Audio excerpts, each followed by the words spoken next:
여러분 안녕하세요. 디지털로 표현되는 모든 것을 알아보는 인포맥스 D, 저는 오진석입니다. 자, 오늘은 박혜진 교수와 함께 진행해 보겠습니다. 안녕하세요. 안녕하세요. 박혜진입니다. 네, 좋습니다. 최근에 미국의 금리 정책 방향에 대한 시장의 민감도가 올라갑니다. 그래서인지 주식 시장은 물론이고 이 가상자산 업계도 네. 굉장한 하락 압력을 받는 그런 느낌이 들었거든요.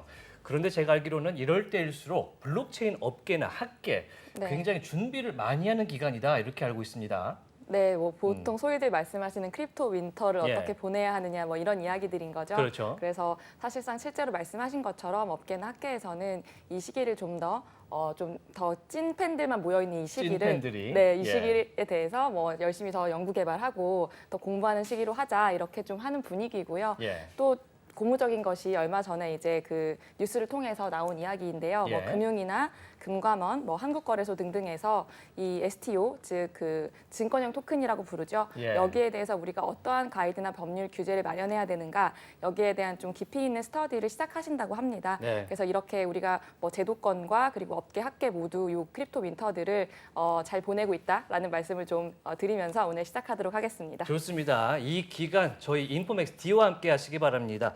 디지털 자산과 금융 그리고 IT 정보까지 저희가 꽉 채운 블록이 돼서 여러분들 디지털 세상과 연결해 드리겠습니다.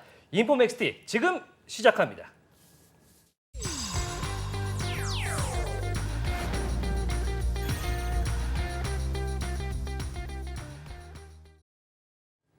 네, 차고 넘치는 정보 속에서 균형 있고 깊이 있고 나름의 폭넓은 전문가의 식견을 들어보는 인포맥스 인사이트 시간입니다. 자, 오늘 어떤 분 모셔볼까요? 네, 오늘 방금 우리가 또 제도권 이야기를 했었었고요. 예, 좋습니다. 업계에서도 아주 이제 초유의 관심을 기울이고 있는 것이 어떠한 방식으로 가이드나 법률들이 제정될까에 대한 부분이잖아요. 예. 오늘은 저희 한번 법률 이야기 전문가 모시고 들어보려고 하고요. 예. 법무법인 이재의 최낙훈 선임 외국인 변호사, 외국 변호사 모셨습니다. 안녕하십니까? 네, 안녕하세요. 반갑습니다. 네.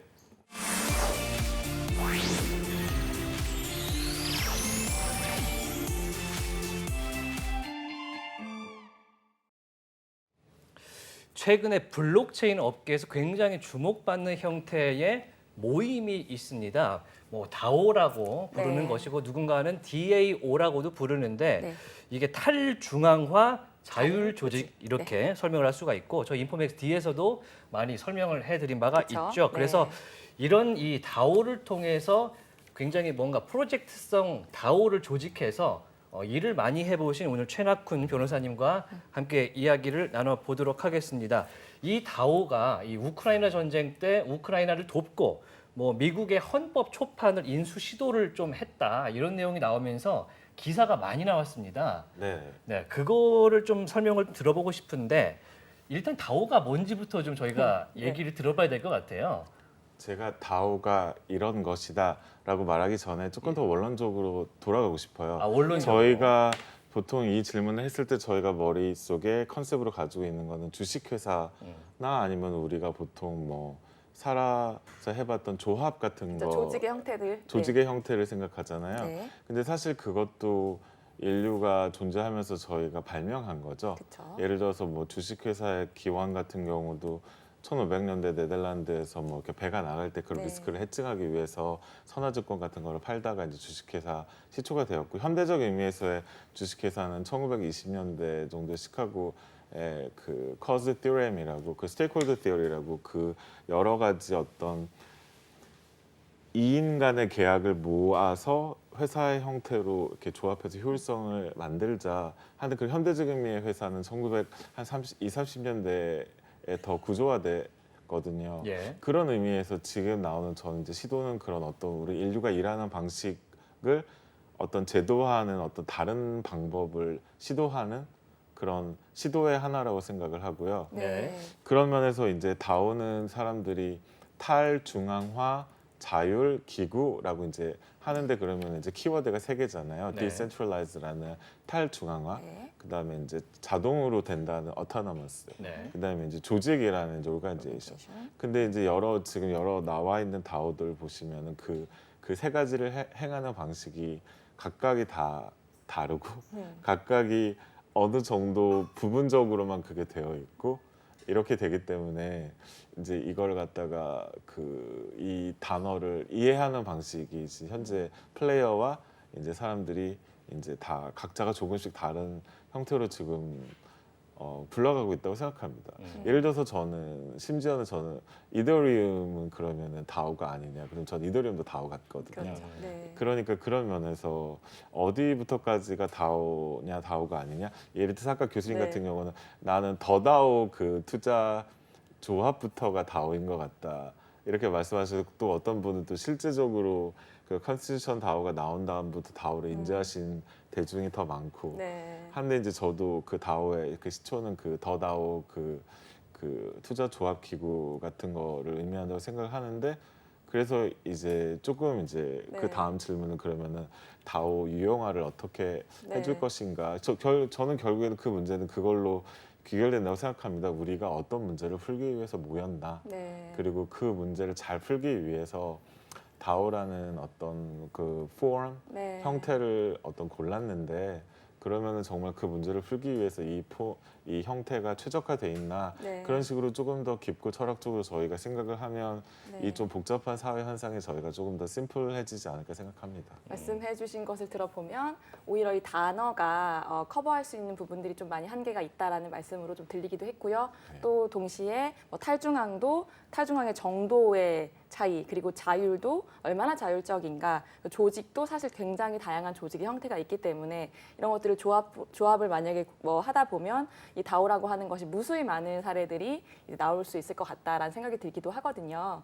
네. 미국의 사례를 들면 사실 미국에서 다오 법리를 리딩하는 두 주가 있는데요. 그러니까 와이오밍 주와 네. 이제 버먼트 주에서 특히 와이오밍 주에서 다오 LLC라는 그 리걸 포럼 그 어떤 조직 법적 형태를? 법이나 형태를 법안을 통과시켜서 이제 만든 그런 이제 세계 최초의 어떤 그 지방 정부가 되었는데요. 예. 네, 다오에게 법적 지위를 예, 주는 다일의 거죠. 법적 지위를 주는. 네. 근데 그런 주 법안이나 그런 행태를 보면은 결국에는 이들이 LLC라는 형태와 LLC, 그러니까 Limited Liability Corporation이라고 Limited Liability Corporation.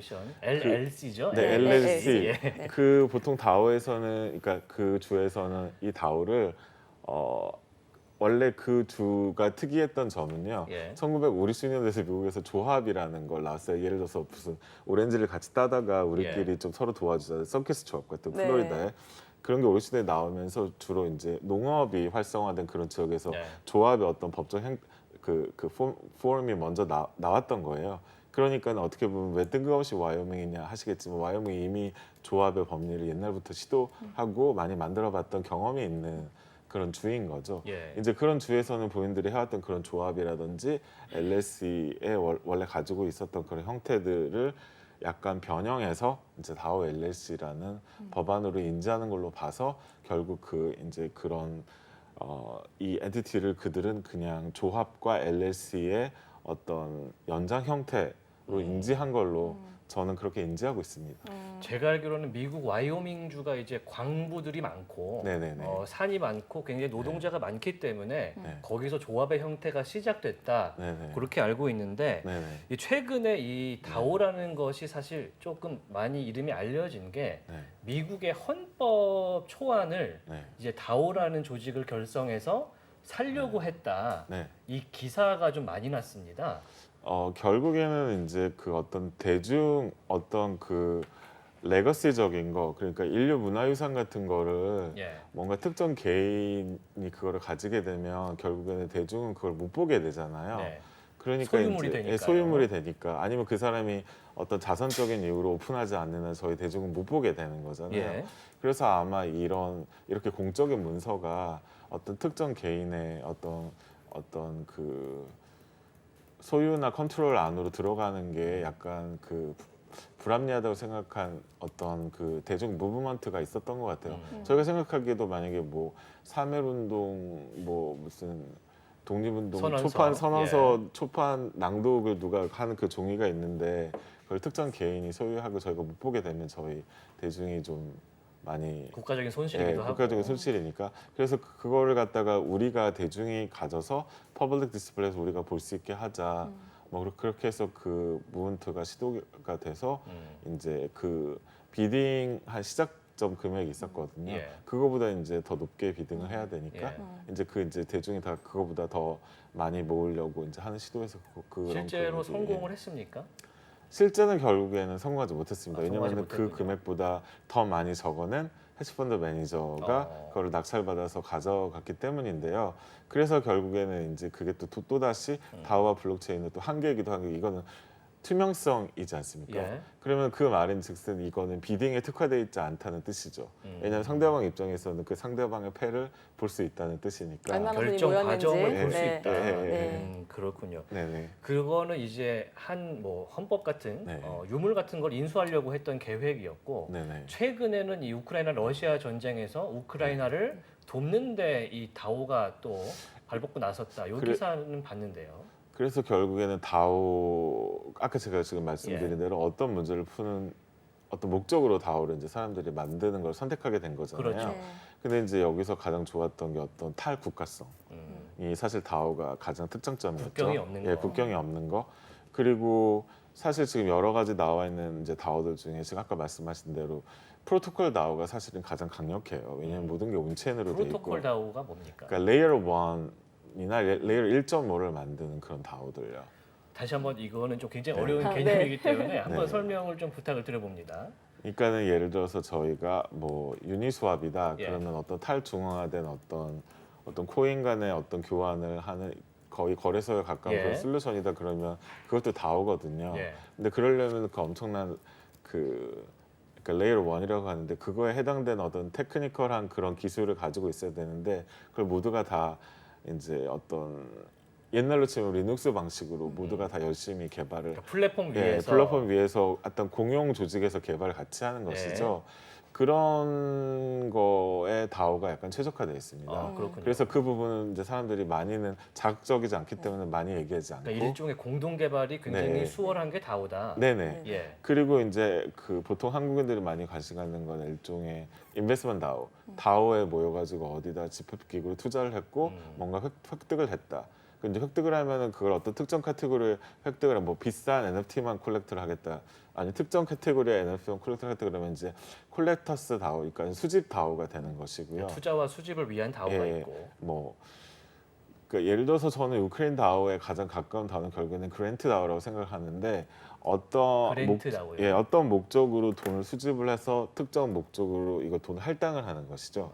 기부라든지 이게 뭐 기부라든지 보조금, 지원금 아니면은 이런 거. 특정 뭐 네. 사업 지원. 네. 그러면 이거는 일종의 옛날로 치면은 어떻게 보면 어떤 NGO나 체리티 사업인데 기존의 NGO나 체리티 사업은 저희가 항상 고민하지만 그게 사업의 특정 목적으로 그 돈이 쓰이지가 않고 그 조직의 뭐 운영에 돈이 쓰인다든지 보통은. 저희가 네. 그런 아쉬움이 있잖아요. 네. 아니면 심지어는 우리가 낸 도네이션이 정확히 정산을 뭐 연말에 어떻게 한 건지 그러니까 예를 들어 잘 저희가 모르겠고. 이제 예. 제3세계 아이들을 돕는 전화를 네, 걸어서 네. 모금을 해도 네네. 이 중에 얼마 가는지 저희가 정확하게 알 수가 알기는 좀 없죠. 어려운. 네, 누가 그래서 어떻게 저는 하는지. 이제 다오가 체리티 다오나 그랜트 다오처럼 예. 이렇게 우크라이나 다오처럼 특정 어떤 그런 사회적인 어떤 환원 그 기여나 환원이나 특정 퍼블릭한 어떤 그런 사업을 수행하기에 분명히 특장점이 있다고 생각합니다. 그래서 저는 이제 우크라이나 다오는 그런 어떤 그랜트 체리티 다오의 가장 뭐랄까 그런 좀 괜찮게 시도된 형태라고 보는 것이고요. 특히 이 모여서 같이 뭔가 목적을 위해서 노력하는 그룹으로서 네네. 탈중앙화가 돼 있고 네네. 그 활동이 블록체인 위에 모두 기록이 된다. 네. 여기까지 이해가 됐고요. 네. 그러면 이게 온라인 모임입니까? 아니면은 오프라인 모임도 있는 거고 뭐 그룹이 따로 존재를 하는 겁니까? 저희는 한국인은 사실 예. 다오를 고려시대 조선시대부터 저는 해왔다고 생각해요. 아, 저희가 생각하는 두레 아, 그다음에 개 모임 개. 생각해 보세요. 그것도 일종의 다오인데 예. 이제 이거의 이제 어려운 점은 이제 프리 라이더를 막을 수가 없고 불투명했다는 거죠. 그래서 개주가 뭐 들고 도망가면, 들고 네. 도망가면 저희가 그걸 어떻게 할 수가 없는데 운이 좋게도 다오는 그걸 방지할 수 있는 걸 내부적으로 가지고 있습니다. 어떻게 가지고 있습니까? 예를 들어서 여러 다오는 그런 멀티시거라고 해가지고 다중 서명자 그러니까 어떤 예를 들어 치면은 어떤 결정을 하기 위해서 뭐 5명의 서명이 있어야 특정 실제로 그 거래가 그 발생하는. 거래가 네. 발생한다든지 그러니까 뭔가를 그런, 오케이를 하려면 네. 여러 명의 서명자가 네. 서로 버튼을 눌러줘야만 이게 네. 실행이 되는. 네네. 아, 그 그런 그 전에 또 그 모인 금액과 그 금액 현재 상태가 어떤지 모두가 다 온체인에서 그걸 볼 수가 있으니까요.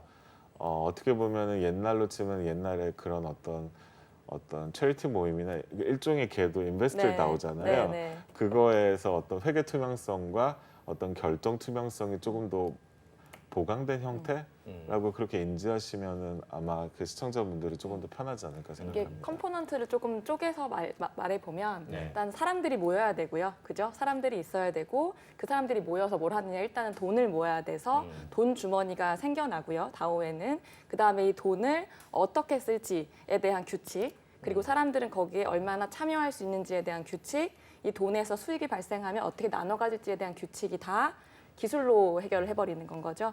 그래서 그 과정에서의 투명성이라든지 누가 들고 도망가는 것이 아니라 그리고 누가 어떤 마음이 바뀌어서 나 너네한테 안 줄래. 내가 돈 벌고 보니까 내가 다 가질래. 이럴 수 있는 이제 상황들이 도래하지 않는 먹튀가 거. 안 되는. 네. 예. 그런 저는 것들이 좀, 또 방금 네. 말씀하시는 부분에 이제 가장 현실적인 장점은 만들기가 쉽다인 것 네. 같습니다. 구축하기 쉬운 조직이다. 저희가 예를 들어서 이거 같은 경우는 어떤 디스코드의 방, 그다음에 어떤 예를 들어서 단톡방, 그다음에 지갑 이 세 개만 있으면 네. 시작을 할 수가 맞아요. 있잖아요. 맞아요. 아, 그래요. 네, 그렇다는 것은 저희가 여태까지 가졌던 어떤 류의 형태보다 만드는 허들은 가장 낮았다라고 보는 게 저는 맞다고 그러니까 생각하고요. 일종의 뭐랄까 네. 그 채팅창인데 그룹 채팅창인데 네. 이게 블록체인에 올라가서 활동하는 그룹 채팅창인 거죠. 네네, 거기에 지갑까지 투명하게 딸린. 아, 네네. 네. 그 계좌까지 같이 예, 있는데 네. 그렇게 봐야 되고. 네. 그런데 이제 우리나라에서 다오 하면 약간 네네. 저는 집합 투자, 네네. 뭐 부동산 집합 투자 같은 느낌으로 네. 보시는 분들이 많은 것 같아요. 네네. 그 현상에 대해서는 어떻게 생각하세요? 그러니까 저는 약간 그 한국 블록체인 커뮤니티나 그거에 대해서 제가 좀 부정적인 커멘트를 하면 안 되는데 예. 역시 한국은 트레이딩의 민족입니다. 네, 그러니까 트레이딩의 트레이딩의 우리가 민족이다. 약간 그 투자를 좋아하죠. 예, 그러니까 투자의 반대는 뭐예요? 빌드잖아요. 뭔가를 만드는 거잖아요. 그렇죠. 그래서 저기 한국인들이 트레이더 말고 뭔가 만드는 뭐 레이어 1 프로토콜을 만든다든지 뭔가를 만드는 쪽에 조금 더 이제 관심을 가져주셨으면은 더 좋겠는데 지금 말씀하신 부분은 이 다오 안에서도 여러 가지 어떤 공적인 사회적 문제를 풀거나 감론을박이 있군요. 이제 여러 가지 그런 커즈들이 있는데 또 이 안에서도 또 한국인 분들은 인베스트먼트 다오에 네. 조금 더 관심이 많으신 네. 이걸로 네. 내가 어떻게 투자를 하고 돈을 벌 수 있을까 네. 다오로 조금 더 또 그쪽에 또 더 관심이 치우쳐 있잖아요. 저는 개인적으로 이제 사실 그렇게 이 생각해요. 법률 생태계가 굉장히 중요할 것 같은데 예. 저만 해도 실제로 지금 투자 다오를 하나 만들었어요. 이게 이제 그 스타트업에 투자하는 다오여서 저희가 스타트업에 투자하는 거기 때문에 이 다오에서 펀드레이징을 할 수는 없었고요. 펀드는 이제 법률 중기부 산하에다가 펀드를 실제로 만들어 등록을 하고 이 다오에 대한 의사결정이라든지 각종 프로세스에 대한 운영 부분만 이 다오로 한번 해보자. 이 우리 모두 이 투자자들이 모여서 이러한 방식으로 한번 운영해보자. 이러한 기치를 내걸었는데 사실상 이렇게 펀드는 여기다 만들어 놓고 또 운영 의사결정은 여기서 하다 보니까 블록체인에서 하다 보니까 이 다오가 줄 수 있는 효율성이 극대화되지는 않거든요. 그래서 이런 것처럼 좀 법률적으로 좀 필요한 부분들이 많이 있을 것 같은데 저는 네. 이제 이 부분을 그 온체인과 오프체인의 일종의 이제 조화 아니면 컨플릭트라고 네. 온체인과 충돌이라고. 오프체인이라고 네. 하면은 블록체인에 기록되는 것과 네. 아닌 것. 아닌 것. 예. 네. 그러니까 저희가 그 크립토 커뮤니티의 이제 가장 그 약간의 그 오만과 착각 중에 하나가 예. 온체인으로만 벌어지면 사회의 모든 액티비티를 할 수 있다고 생각하는데 아시다시피 어떤 게 예를 들어서 뭐 다오에 있거나 온라인에 다 있더라도 결국엔 오프라인으로 나와서 건물도 임대를 해서 어디 들어가야 되고 사람들 뭐 HR 해서 봉급도 줘야 되고 아니 심지어는 이 온체인에 없는 제3자를 만나서 계약 관계도 해서 계약서를 써야 되고 세상살이를 막 해야 되죠. 세상살이를 해야 되잖아요. 그래도 우리 메타버스에서만 살 수는 없죠. 메타버스에 살 수 없어서 예. 근데 그 세상살이를 하는 지점은 다 지금 말씀하신 그 다오 그러니까 디센트럴라이즈 부분이 약간씩은 깨질 수밖에 없는 지점들입니다. 그래서 결국에는 저는 완벽하게 온체인화 돼 있는 프로젝트들도 성이라는 것도 이제 디파인하기 어렵지만 있기는 있어요. 왜냐면 프로토콜 외부에서 DAO들도, 네. 외부에서 사람을 만나지 않아도 되는 아이들이 네. 있습니다. 근데 외부에서 사람을 만나거나 어떤 계약 관계를 발생시켜야 되는 그런 어떤 프로젝트일수록 그렇게 푸는 문제가 사회적일수록 결국에는 그 접점에 어떤 프릭션 문제가 발생하고요. 네. 이제 그것 때문에 어느 정도까지 이게 디센트럴라이즈 됐을까, 어느 정도까지 이 센트럴라이즈 되는 게 확실하냐. 저는 결국 원점으로 돌아가고 싶어요. 맨 처음에 우리가 어느 문제를 풀기로 풀고 싶었는가. 했는가, 그거로 우리가 그걸 잘 풀기 위해서 다오라는 조직과 이런 방식이 최적화돼 있었기 때문에, 아니면 심지어는 주식회사나 조합보다 나았으니까 내가 이걸 고른 건데, 그러면은 그거에는 이제 여러 가지 그걸 골랐기 때문에 오는 여러 가지 장단점이 있겠죠. 예. 그렇지만 그런 어떤 그런 오프라인 그런 어려움이, 그렇다고 이게 완벽하게 다오의 퓨리티가 떨어졌으니까 이게 더 의미가 없거나 뭐 블록체인 커뮤니티에서 각광받지 못할 그런 단점이 있는 그런 건 아니거든요. 저는 예를 들어서 그 블록체인 커뮤니티 같은 경우는 그 탈중앙화라든지 그런 자율이라든지 그거에 엄청 많이 뭐랄까 애착들이 있으세요. 왜냐면 그게 빠지면은 블록체인 프로젝트거나 크립토 프로젝트가 아니라고 생각하세요. 근데 저는 반대로 묻고 싶어요. 그거를 살짝 포기했을 때 지금 자기가 풀고자 하는 문제가 훨씬 더 잘 풀리면, 얻을 수 있는 게 많은데. 예, 얻을 수 있게 많으면은 왜 그걸 포기를 하지 않아야 하는지 다시 묻고 싶고요. 예. 그다음에 지금 그런 탈중앙화 부분이라든지 그런 부분이 지금 유저 비헤이브 보시면은, 예를 들어서 한 가지 예를 들면 옛날에는 중앙화된 거래소를 모두가 다 싫어했죠. 예. 왜냐하면 디센트럴라이즈가 아니니까. 정신에 어긋난다. 예, 정신에 어긋나니까. 근데 디센트럴라이즈 해보니까 예를 들어서 지갑이 털렸을 때 보상해줄 사람이 아무도 없는 하소연할 거예요. 것도 주체가 없고. 없는 거예요. 주체가 네. 없으니까. 예. 그러니까 요즘 이제 유저들은 약간 보험을 들었거나 그 사고가 났을 때 그 지급 능력이 있는 약간 센트럴라이즈 거래소를 쓰는 거를 더 선호하거든요. 그럼 벌써 이 커뮤니티 안에서도 뭐 센트럴라이즈에서 디센트럴라이즈 갔다가 지금은 약간 디센트럴라이즈를 포기해서 조금 더 최적화된 방법을 찾아가는, 저는 지금 그런 단계로 어떤 마켓을 보고 있기 때문에 다오도 그런 디센트럴라이즈, 그러니까는 탈중앙화라든지 뭐 그 자율이라든지 그게, 그러니까 영어로는 그러니까 그 자체를 위해서 저희가 하는 건 아니잖아요. 그건 목적이 예, 아니죠. 그걸 목적이 네. 아니잖아요. 그래서 다시 그 문제를 잘 풀기 위해서 적당한 지점에서 그 취할 것과 포기할 것을 선택해야 현명하게 된다. 잘 선택하는 프로젝트가 결국에는 그 원래 풀고자 했던 문제를 풀면서 지속적으로 가고 있지 않나 생각합니다. 이게 말씀 주신 것에 근거해 보면 네네. 이 다오가 능사도 아니고 모든 조직이 다오의 형태를 취해야 돼서도 안 되고 취할 필요도 없는 거잖아요. 네네네. 그렇다라고 하면 변호사님 보시기에 네. 어떠한 목적을 가진 또는 뭐 어떠한 형태 유형의 조직들이 다오를 선택할 경우에 훨씬 효율적으로 운영될 수 있다. 예를 들어 우리 모든 조직이 모든 인간이 다 참여해야만 한다. 이런 것은 또 아닐 수 있지만 어떤 조직들은 최대한 많은 사람의 참여가 훨씬 더 그 좋은 결과를 가져오는 경우들도 있을 것 같고요. 여러 가지 측면이 있을 것 같기는 한데 변호사님 그 견해에선 어떠신지? 다오가 조금 일반 주식회사나 아니면 기존에 저희가 갖고 있었던 어떤 뭐 사단법인 아니면 NGO, 뭐 체리티 그런 이제 조직들보다 더 특정 문제를 더 잘 푸는 경우들도 당연히 있습니다. 네. 그러니까 예를 들어서 저희들이 그런 글로벌리 뭐 어떤 그런 특정 기술적인 솔루션을 모든 국제 커뮤니티가 풀기로 하였다. 그런 아까 지금 말씀드린 프로토콜 다오라고 보통 한 레이어 1 프로토콜 다오라고 보통 이제 그 전문가들은 호칭을 하는데, 그런 거 같은 경우는 그런 어떤 어느 나라에 있지도 모를 그런 어떤 개발자의 일과 보상을 예. 저희가 측정해서 각각의 그 개별 나라의 커런시로 그거를 주고 그걸 그 사람의 기여도를 따진다는 게 만약에 어렵죠. 다오가 네. 아니었으면 그게 어떻게 이렇게 쉽게 할 수 있을까? 예를 들어서 저희가 그걸 회사 코퍼레이션을 운영을 하면 뭐 다 예를 들어서 그 현지 통화로 다 저희가 네. 환원을 해서 그 친구들한테 줘야 되고, 각 개별 HR을 다 따로따로 해서 네. 너는 이만큼 몇 시간을 일을 했으니까, 그리고 예를 들어서 4대 보험을 줘야 되면 그 나라별로 다 조사를 해야 네, 됐고, 네. 생각해보세요. 지금 저희가 다오에서 하는 방식보다 훨씬 어렵잖아요. 네. 복잡하잖아요. 네. 그러니까 사실 블록체인 커뮤니티가 많은 욕도 먹고 뭐 여러 가지 그런 어떤 세모,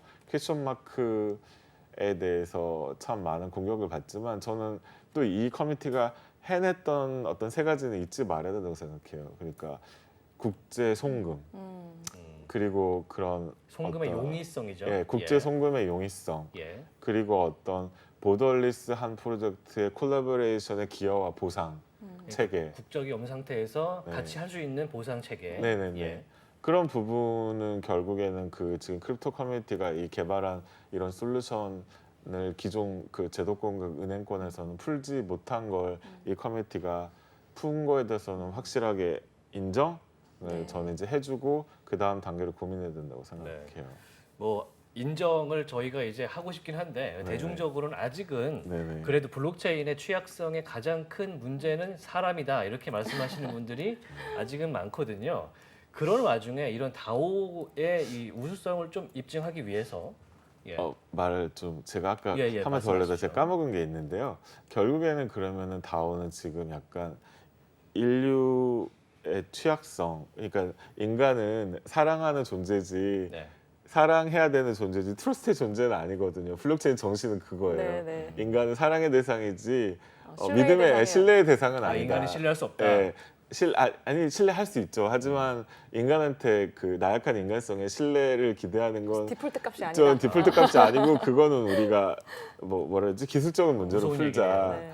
그래서 결국 기술적인 문제를 마음을 바꿀 수 풀었다는 있다. 예, 마음을 바꿀 수 있으니까 그래서 기술적인 문제를 푼다는 거는 결국에는 그 인간의 갭 여지가 적을수록 아니면 그 접점이 적을수록 이게 이 독자적으로 성공한 블록체인 프로젝트가 될 가능성이 높아진다는 부분이기도 오히려 합니다. 인간이 빠질수록 이 블록체인 네. 프로젝트는 좋아진다. 예를 들어서 지금 저희가 예전에 그렇게 많이 주장했던 뭐 예를 들어서 물류 블록체인이나 그런 게 잘 안 됐던 이유는 예. 결국에는 다 그게 아무리 이거 온체인에서 완벽하게 만들어놔도 뭐 컨테이너 바꿔치기를 하거나 물건 바꿔치기를 하거나 이 계속 인간이 물건과 만나는 일종의 접점이 휴먼 에러라고 할 수 있죠. 휴먼 에러를 사실 컨트롤하기 어렵거든요. 네. 그러니까는 그런 휴먼 에러의 접점이 적은 블록체인 프로젝트가 역시 센 블록체인 프로젝트가 되고 디파이 솔루션 같은 경우도 잘 된 프로젝트를 보면 결국에는 그런 뭐 예를 들어서 뭐 보험 디파이 솔루션이다. 그러면 예를 들어서 한국 뭐 예를 들어서 기존 금융권에서는 그 보험 어떤 액시던트 사고에 대한 예. 리뷰 뭐 프로포절과 리뷰와 그걸 다 사람이 하잖아요. 예. 근데 이제 뭐 그런 디파이 프로젝트 같은 경우는 그걸 다 이제 알고리즘이 해요. 아니면 예. 커뮤니티 보팅으로 한다든지. 컴퓨터 프로그램. 예, 그 프로그램을 한다든지 커뮤니티 보팅으로 한다든지. 그러면 결국에는 그게 어떤 자의적인 인간 판단의 개입 여지가 최소화되고. 최소화된 네. 프로젝트일수록 이제 지속 가능하고 좋은 이제 블록체인 프로젝트가 되는 것이죠. 네. 뭐 사실 듣기는 그럴싸한데 굉장히 무섭습니다. 참고로 그 8월 29일이 네네. 영화 터미네이터 2에서 네. 기계가 인간한테 핵폭탄을 쏜 날이었어요. 아. 자각을 하고 네. 그래서 그런 뭐랄까 알고리즘의 완벽성에 인간이 없어지는 게 좋다라는 발언이 네. 뭐랄까 조금 오싹하기도 하고 네. 그러면서 또 질문을 계속 드려보겠습니다. 커뮤니티 보팅이라 말씀해 주셨기 그렇습니다. 때문에 또 인간이 아예 사라지는 거는 아닌 거죠. 네, 네. 네. 그런 과정에서 그럼에도 불구하고 이 다오의 완결성을 통해서 네. 선한 영향력을 좀 행하시기 위해서 네. 다오 프로젝트가 구체적으로 실행된 사례가 있다 그랬는데 보니까 이제 국보 다오, 네. 예, 헤리티지 국보 다오 다오. 앞서서 얘기를 했죠. 네. 요게 굉장히 좀 이름이 특이합니다. 국보에 관련된 다오.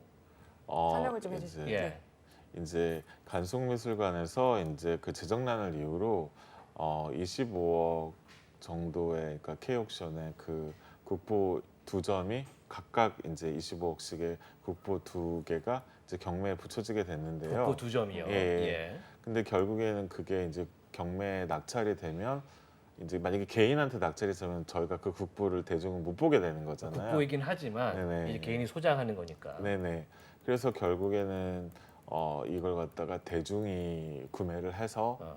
이제 뭐 보관과 이제 어떤 운영 방식은 그때 이제 대중은 그렇게 거기까지 고민을 많이 못했던 것 같아요. 뭐 다시 이제 국립중앙박물관이나 이제 뭐 다시 이제 그 대중이 이렇게 그 손쉽게 접근할 수 있는 어떤 보관 루트를 다시 찾으면서 이제 대중이 이거를 가져야 되지 않나라는 이제 커즈가 이제 그런 어떤 그 이유가 이제 그 커뮤니티 블록체인 커뮤니티에 이제 와닿게 돼서 예. 저희가 거의 8일인가 너무 짧은 기간에 8일 만에요. 예, 거의 카이카스 지갑이라고 정말 그 클레이튼 안에서 정말 이렇게 메타 그 좀 그 지갑 까는 거 만만치 않거든요. 원래 탈중앙 시요. 지갑. 원래 네. 탈중앙 예. 지갑. 네. 그런 되게 제한된 솔루션과 제한된 루트로 했는데 한 23억 정도를 모았습니다. 8일 만에 네네네. 목표액은 50억이었으나 25억이면 하나는 살 수 있으니까 그렇군요. 이제 뭐 어떻게 보면 목표액은 25억이라고도 할 수 있겠죠. 참여하신 이제- 분들이 어떤 분들이셨어요? 결국에는 그게 사실은 NFT 한 개당 가격은 한 35만 원 정도 수준이었는데 결국에는 그 당시에는 뭐 베이스라든지 그런 그 NFT 자체의 어떤 지속적인 혜택과 가격 상승이 어느 정도는 그때는 있었던 시기였고 네. 또 사람들이 그거 구매를 통해서 어떤 그 어떤 그런 어떤 목적에 어떤 내가 멤버의 구성원이 된다 그런 거를 사람들이 다 인지하고 있었기 때문에 아무래도 뭐 국부를 구출하는 나의 약간 민간 NGO 같은 그런 어떤 정서적인 참여감도 아마 그 이제 동참하시는 분들이 있었을 것 같고요. 네. 근데 현실적으로는 그 NFT가 가격 유지가 됐었고 그다음에 다시 이제 NFT 만드시는 분들도 인간 본성을 잘 이해하고 있기 때문에 거기에 로또 기능을 넣거든요.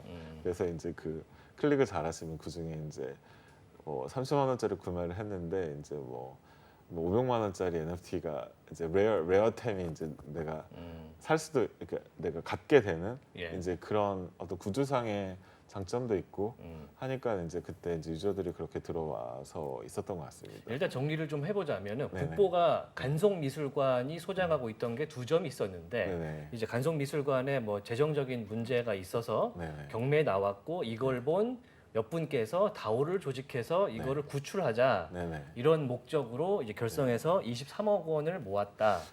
그때 그 23억의 그 지원을 그러니까는 그 NFT 코인을 구매를 발행하신 건가요? NFT를 발행했고요. NFT를 발행하셨어요. 그거를 그 구매하신 유저 숫자는 예. 700명 정도였습니다. 그러면 700명이 분할 네. 소유를 하신 건 거죠, 다들?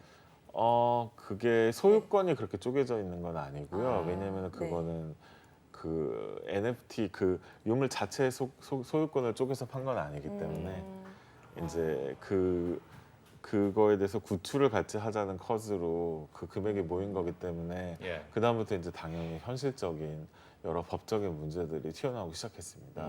예를 들면 그러면 어떤 소유 보관은 누가 할 네. 것인가? 아, 그쵸. 그러면 예를 들어서 보관할 때 보관비는 계속 나가야 되는데 보관비는 누가 낼 것인가? 이게 온라인에서 만들어진 다오가 예를 들어 낙찰을 받은 거면 네. 누가 주체가 돼서 누가 가질 것이냐 문제될 수 있겠네요. 그 부분도요. 예. 예를 들어서 K 옥션에 가서 그 낙찰을 받으려면 원화 지갑을 가지고 있는 개인이어야 되거든요. 결제를 해야 되니까요. 네네 예. 개인. 그러니까 다오는 리걸 엔티티가 없잖아요. 예. 그러면 누굴 보낼 거냐 그 비딩 현장에. 어. 그리고 그럼 누구의 지갑으로? 예를 들어서 그 K 옥션은 원화 지갑에 하나만 받겠다고 하셨거든요. 예. 그러면 우리는 지금 여기서 이더만 있잖아요. 그 크립토 지갑에. 그러니까 NFT를 구매한 사람들이 낸 이더리움. 예. 네. 그러면 이 크립토 이더 지갑하고 옥션 하우스의 하나 예. 계정에서 누가 어떻게 어느 어떤 시기에 절차를 어떤 거쳐서, 절차를 거쳐서 네. 보낼 것인가 어. 이런 어려움도 이게 있었고. 약간 온체인 오프체인에서의 이 예, 한계들이 온체인 오프체인이 네. 만나니까요. 리얼 월드와 예, 리얼 월드 블록체인이죠. 블록체인이.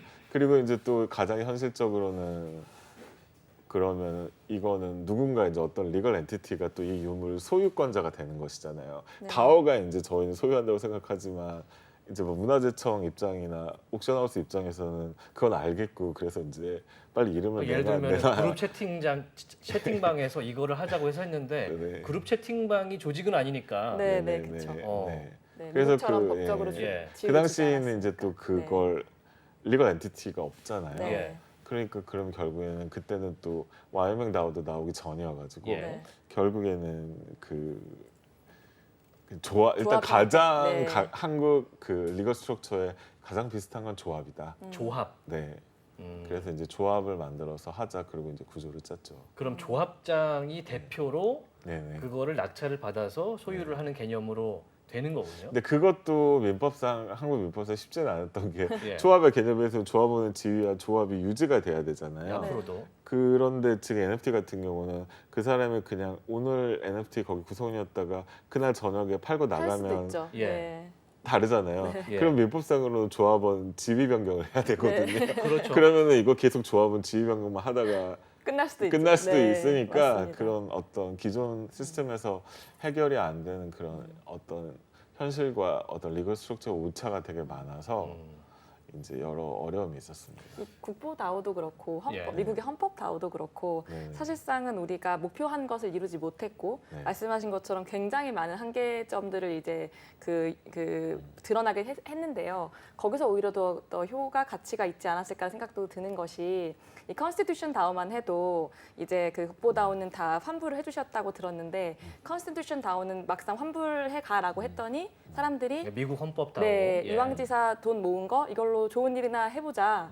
라고 하면서 그 다오를 계속 유지시켰다고 들었습니다. 그래서 그것으로부터 파생된 영감을 받은 굉장히 다양한 다오들이 또 만들어지고 한국도 국보 다오를 통해서 다오가 굉장히 대중들에게 알려지면서 저런 방식으로 사람들이 집합적으로 행동할 수 있구나 이런 것들을 또 알게 된 거 이런 가치들이 좀 있을 것 같아요. 그래서 그 이어 나온 또 어떤 좀 사례들이 있을 것 같은데 네. 결국에는 이제 그 컨스티튜션 다오도 일회적으로 그런 어떤 헌법 초안 문서 때문에 모이긴 했지만 사실 또 따지고 보면은 그거보다 더 어떤 구조를 요하는 그런 네. 어떤 국가 문서가 있을 수도 있잖아요. 그렇죠. 네. 그러니까 이제 그렇게 모였던 사람들이 뭐 굳이 나한테 환불까지는 원하지 않고 그걸로 그 다음에 이제 어떤 컨스티튜션 같은 좋은 유사한 일들을 유산을 또 찾아서 해보자. 해라. 네. 기부한 셈이니 네. 그걸로 잘 해라. 근데 결국에는 그 환불 안 받으신 분들은 NFT를 사셨기 때문에 예. 컨스티튜션 그 NFT가 가격이 엄청 올랐어요. 올랐죠. 그 네. 이후에.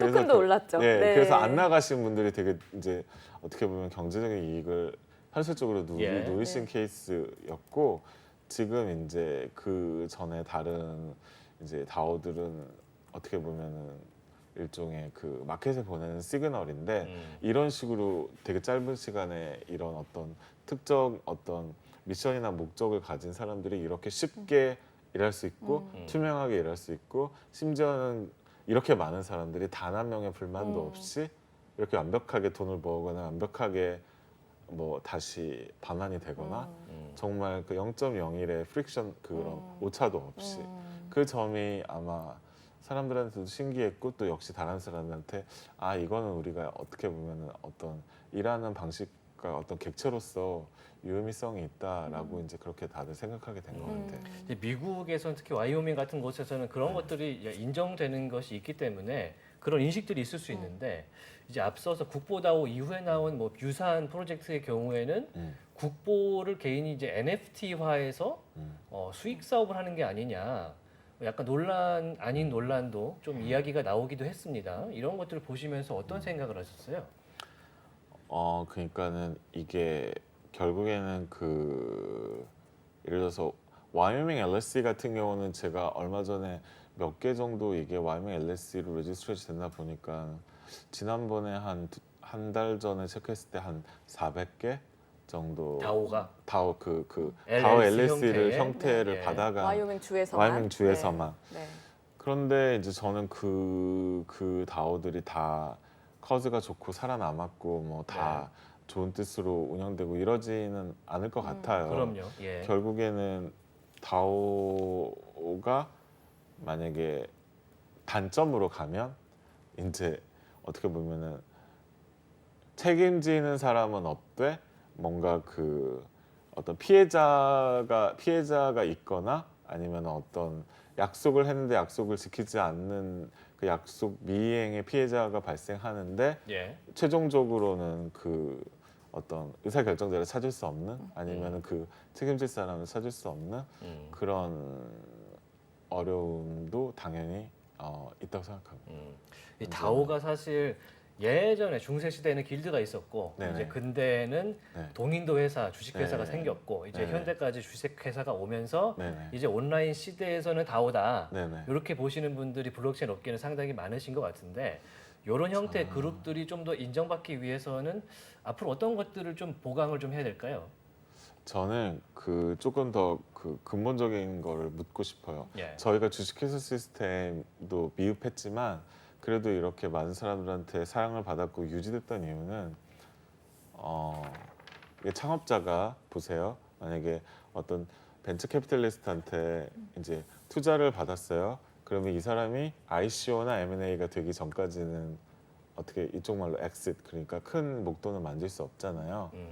그러니까는 모두가 다 그 최종 성공을 위해서 으쌰으쌰 하고 그 으쌰으쌰 할 때 투자자라는 시어머니가 있잖아요. 그래서 예. 시어머니하고 텐션도 있고 뭐 이렇게 자극도 받고 근데 알고 보면 그게 좋았던 거예요. 그러니까 그 정말 그게 큰 시어머니도 거죠. 없이 아니면 나의 그 최종 성공을 바라는 사람도 없이 정말 이 모든 걸 나 혼자 나의 어떤 모랄리티, 나의 어떤 도덕으로 해내야 된다는 건 인간이 그렇지 않은 것 같아요. 그래서 결국에는 그 ICO도 문제가 있고 결국에는 다오나 NFT도 보상이 업프론트로 있는 거잖아요. 그러니까 큰 보상까지는 아니더라도 일단 최소 오퍼레이션을 할 수 있는 보상이 그러니까 운영비 정도는 있어야 예 되니까. 앞쪽에 있는 거잖아요. 그럼 이제 그 다음부터 이 뒤에 이걸 갖다가 열심히 운영해야 하는 거는 그 사람의 어떻게 보면 도덕적인 면에 의존하는 거잖아요.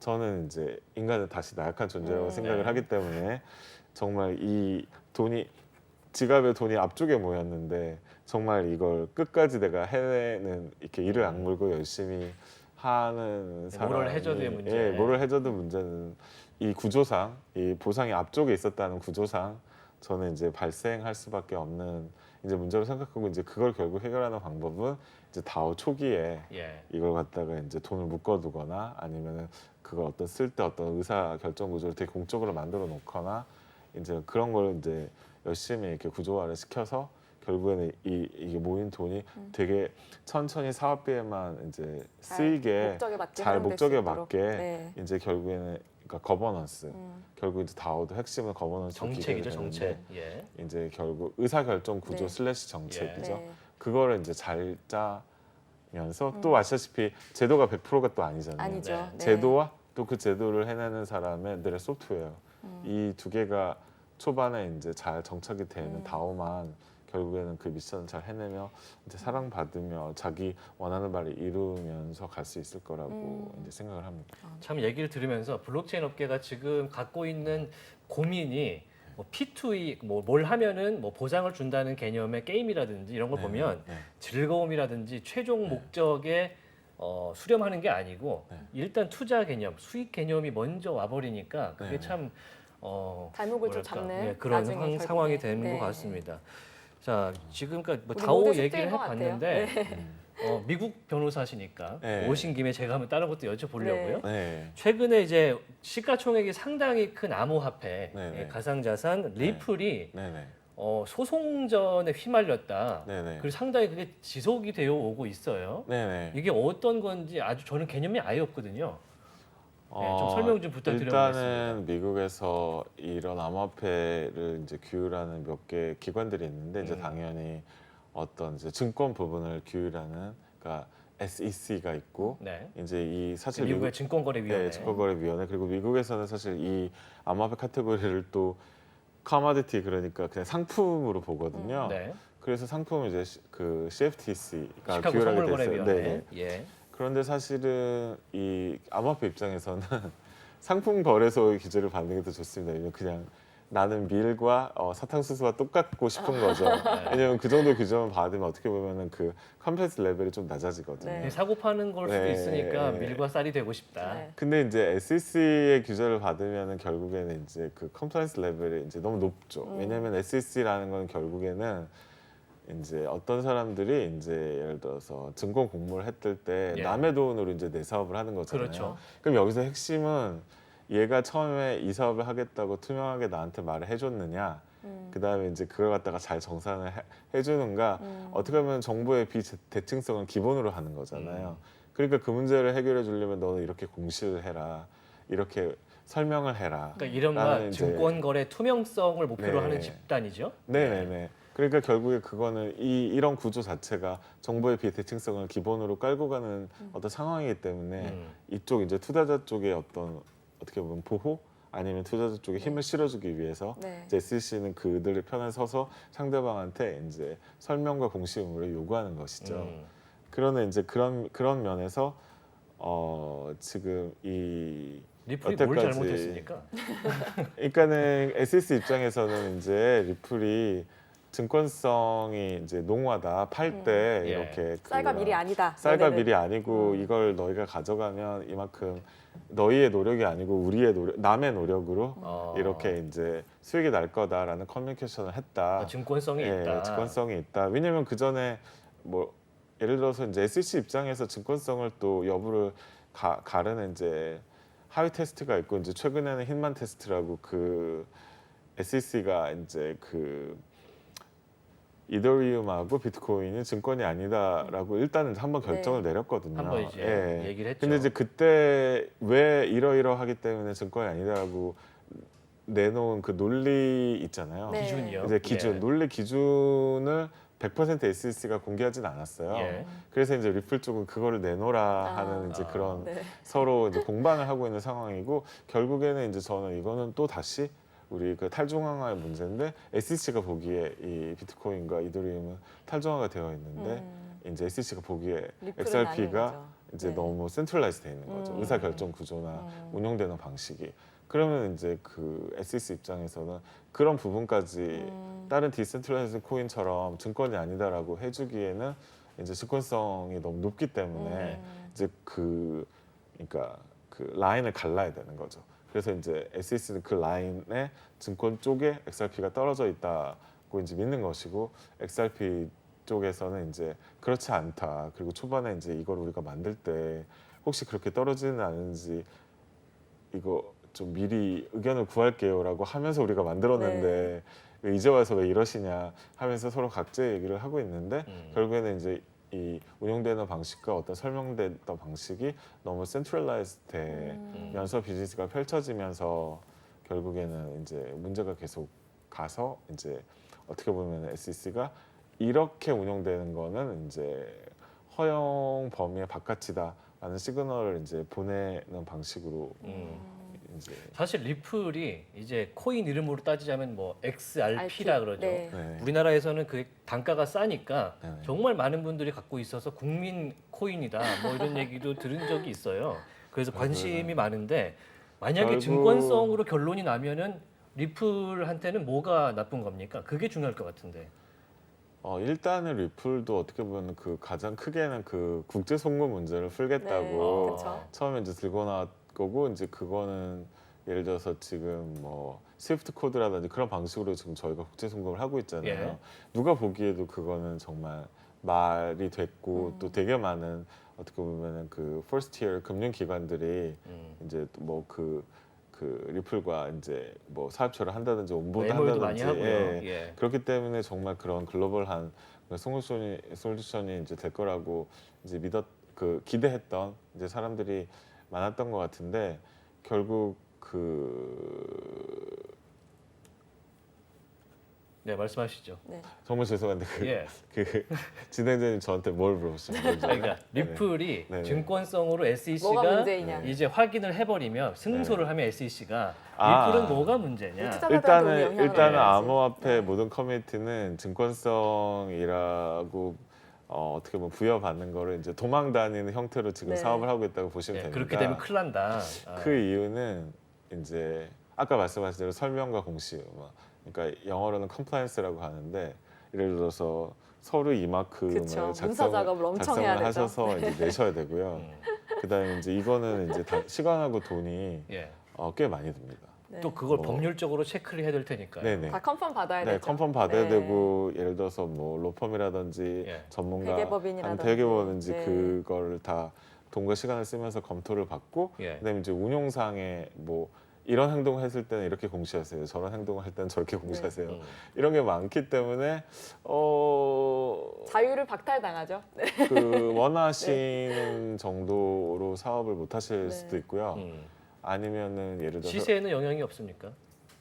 시세요.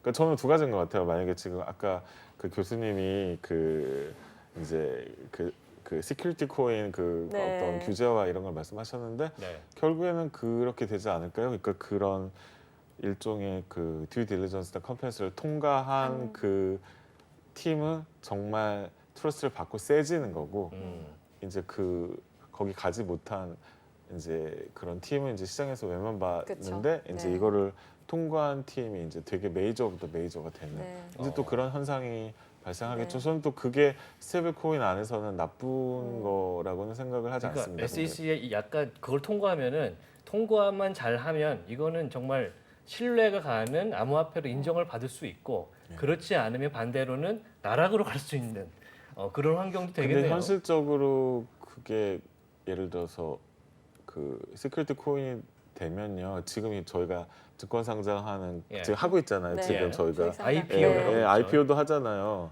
그냥 그만큼의 준비와 노력이 들거든요.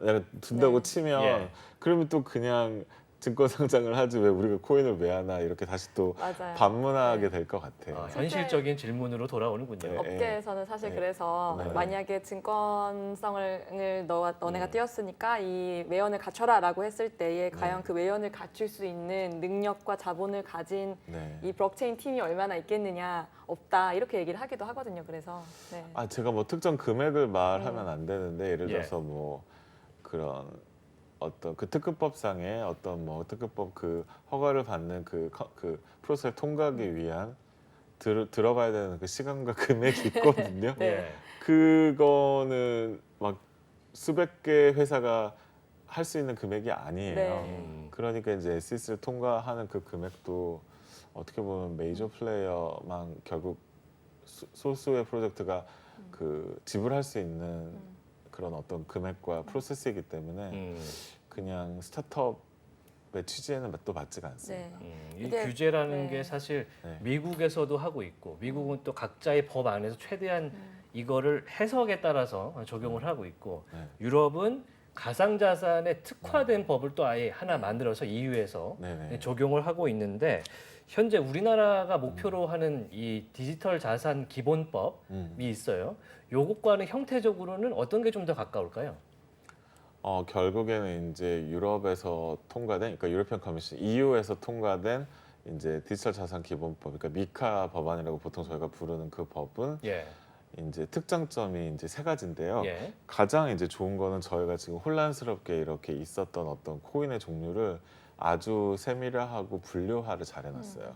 그러니까 결국에는 모든 거 문제를 풀기 전에 저희가 가장 중요한 거는 범주화와 분류화잖아요. 그렇죠. 네. 네. 카테고리 나누는 예, 거. 네. 그래서 범주화 분류화를 정말 현실적으로 정말 고민을 많이 해서 세밀화 해놨기 때문에 이제 그런 지점에서 이런 카테고리는 이렇게 하시고 저런 카테고리는 저렇게 하시고 그게 어떻게 보면 이제 다른 어떤 jurisdiction, 다른 나라 법안에서 이제 정말 그냥 심하게 말하면 갖다 쓰기만 하면 될 정도로 정말 깊고 넓게 롤 모델이 될 수 예, 있는 고민을 예. 해두셔서 그리고 이제 다른 지점은 사실은 이게 아까 좀 제가 설명 공시 의무 말씀하셨는데 결국에는 그 설명과 공시를 누가 하느냐의 문제거든요. 그러면 예를 들어서 크게는 두 가지인 거예요. 이런 블록체인 프로젝트는 프로젝트를 만든 네가 해. 아니면 네 프로젝트를 만들어서 너 거래소에 올릴 거잖아. 그럼 거래소인 네가 해. 거래소에. 지금 주체가 안 정해 있군요. 어느 정도는 정해져 있는데 예. 그 버든을 더 누구한테 헤비하게 요구하느냐의 문제인 그 거죠. 짐을 더 지우는 쪽이 네네네. 어디냐? 책임과. 예, 네. 그래서 지금 한국 방향은 이제 그 5개 거래소를 네. 만들어서 지금 그 거래소 이렇게 소모임 이거 네. 뭐지? 그것도 거래소끼리. 지금 이게 결성돼 네, 있었잖아요. 네. 결국에 제가 금융위 방향성이 그거였던 거예요. 내가 개별 프로젝트 다 다 만나서 만날 수 일일이 없으니까. 얘들한테 뭘 받고 자시고 하리 네. 이렇게 모인 그 맏형들인 5명 네. 너희가 알아서 걸르거나 원화 거래소죠. 예, 알아서 필터를 해와가지고 좀 우리가 좀 깔끔하게 사업을 그러니까 그 어떤 인더스트리 하자. 네. 그러니까 결국에는 한국은 어떻게 보면은 그 설명 공시 의무를 약간 거래소에게. 조금 더 네. 이제 어떤 시스템과 능력과 인력이 있는 이제 네. 거래소 쪽에 자본이 있는 조금 더, 쪽으로. 예, 조금 네. 더 이제 웨이트를 실어서 이제 어떤 규제 현실화를 예. 하는 쪽으로 저는 방향을 잡았다고 보고요. 네. 이제 그거에 반대로 이제 그 미카 법안은 조금 더 개별 프로젝트들의 설명 공시 의무가 조금 더 이제 많은 쪽으로 조금 웨이트가 잡혀 있습니다. 이 최근에 그 우리나라의 이 윤석열 대통령의 그 당선될 때의 이제 정책 방향을 보면은 네. ICO 관련된 내용도 좀 담겨 있고 네네네. 최근에 한국은행에서 네. 뭐 제한적으로 ICO를 좀 네. 허용할 필요성이 있다라고 네. 얘기를 하기도 했습니다. 이거에 대해서 또 한번 여쭤보고 싶어요. 그때 이제 윤석열 정부가 국힘 국민의힘. 예, 국민의힘 그 대선 공약 같은 거 보면 예, 이제 맞습니다. 5천만 원 정도까지의 뭐 세금 그 면제와 디지털 투자청 신설 그리고 이제 한국에서의 제한적인 ICO 허용 그게 어떻게 보면 대표 공약이었다고 생각을 하는데요. 결국에는 그 ICO를 한국에서 허용을 하지 않았기 때문에 이제 한국의 대부분의 한 80% 업체가 이제 싱가포르로 나갔고요. 지금 현재는 다른 이제 그런 어떤 ICO를 잘 받아주려고 애쓰는 어떤 주리스딕션, 그러니까 두바이, 뭐 파나마, 네. 에스토니아, 네. 뭐 그런 뭐 허용이 몰타 되는 이제 곳으로. 그런 데서 나가서 사업을 하고 있잖아요. 저는 예. 이거는 어차피 다 할 건데 예. 진짜 엄청난 손실이라고 생각합니다. 그러니까 우리 기업들을 우리나라에서 네. 하는 게 맞다. 그거에 대해서 이제 여러분들이 이제 어떻게 보면 우려와 그 어떤 그 부작용에 대해서 고민을 하시는데 이제 결국 그거는 다시 어떤 특구와 샌드박스 문제하고도 연결이 돼 있는데 예. 이제 특구와 샌드박스에서 하자 그러면 이제 금융위에서는 나는 그거는 어떻게 보면 모든 거에 똑같이 영향이 되기 때문에 허용해줄 수 없다 그런 애매함으로 굴러가고 있는데 결국은 허용돼야 된다 생각합니다. 네. 자, 오늘 다오에서 리플 소송 그리고 ICO까지 함께 이야기 나눠봤습니다. 법무법인 이재의 최낙훈 변호사와 함께했습니다. 고맙습니다. 고맙습니다. 감사합니다. 네. 자, 인포맥스티 오늘 순서 모두 마치겠습니다. 오늘 내용은요, 유튜브 채널 연합뉴스 경제TV에서도 확인하실 수가 있습니다. 시청해 주셔서 대단히 고맙습니다. 저희는 고맙습니다. 내일 이 시간에 돌아오겠습니다. 안녕. 안녕.